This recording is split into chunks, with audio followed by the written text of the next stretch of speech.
Sa bawat yugto ng aking buhay, may mga taong naging inspirasyon, gabay at kasama ko sa hirap at ginhawa. Ang mga mensaheng ito ay taos-pusong alay para sa mga mahalaga sa akin, mga taong nagbigay ng kulay at saya sa aking buhay. Una ay ang aking pamilya. Una ay ang aking ina.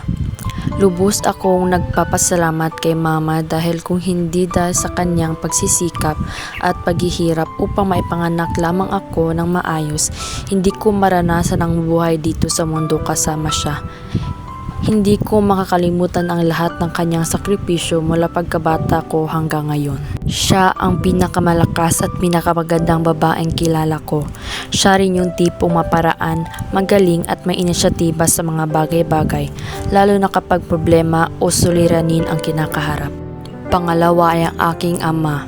Lubos akong nagpapasalamat kay Papa dahil tinulungan niya si Mama sa pagpapalaki sa akin.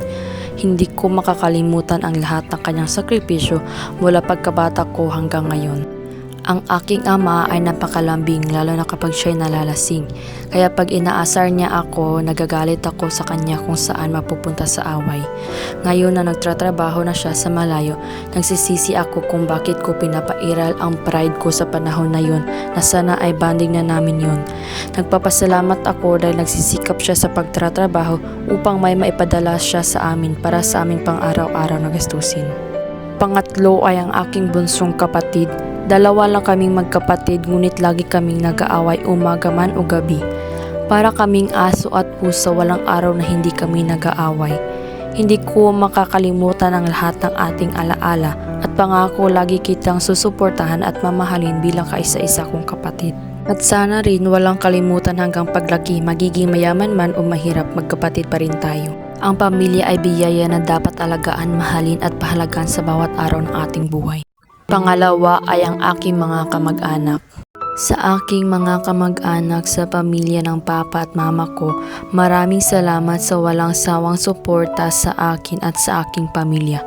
Salamat sa mga payo at gabay na inyong ibinigay na nagturo sa akin kung paano harapin ang mga hamon sa buhay. Alam kong hindi palaging perpekto ang ating samahan. May mga tampuhan, hindi pagkakaunawaan at mga panahong tila lumalayo tayo sa isa't isa. Ngunit sa kabila ng lahat ng iyon, ang pagmamahalan at respeto ay nanatiling buo. Iba ang saya kapag kasama ang pamilya at kayo ang nagpapatunay na ang ugnayan ng dugo ay tunay na mahalaga at sagrado. Kayo ang nagbigay sa akin ng maraming alaala mula pagkabata hanggang sa ngayon. Dahil sa inyo, natutunan kong pahalagahan ang pamilya higit sa ano paman. Hindi man tayo palaging magkasama, lalo na sa mga panahong abala ang bawat isa sa kani-kanilang buhay. Lagi kong dinadala sa aking puso ang pagmamahal at alaala ninyo. Naway patuloy nating palakasin ang ating samahan at pagmamahalan. Mahal ko kayong lahat at hiling ko na sana'y lagi tayong magkasama-sama sa mga darating pang okasyon at mahahalagang pagkakataon sa buhay natin. Kayo ang aking pangalawang tahanan, ang aking pamilya na hindi ko man palaging kasama ay patuloy na naging lakas, inspirasyon at suporta sa aking buhay. Walang ibang makapapantay sa pagmamahalan ng pamilya. Kahit saan man tayo dalhin ng buhay, ang ugnayan ng dugo at puso ay mananatiling buo magpakailanman. Maraming salamat aking mga kamag-anak sa inyong pagmamahal at presensya sa aking buhay. Mabuhay ang pamilya Eugenio at Sohor. Mahal ko kayong lahat.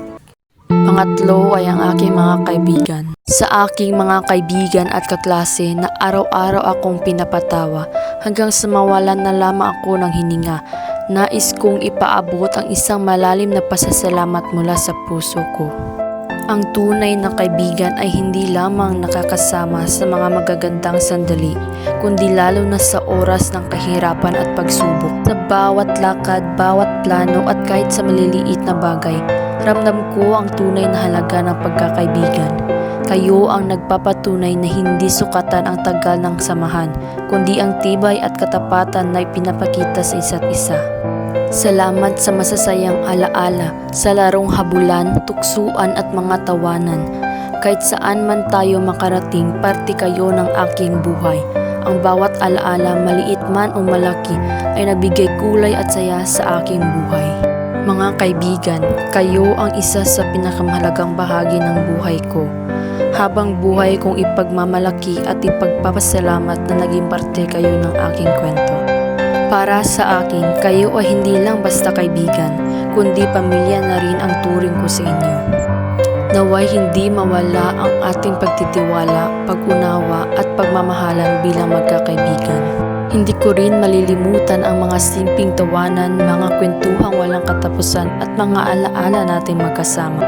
Alam kong darating ang panahon na maaari tayong maghiwalay ng landas, dala ng ating mga pangarap at desisyon sa buhay.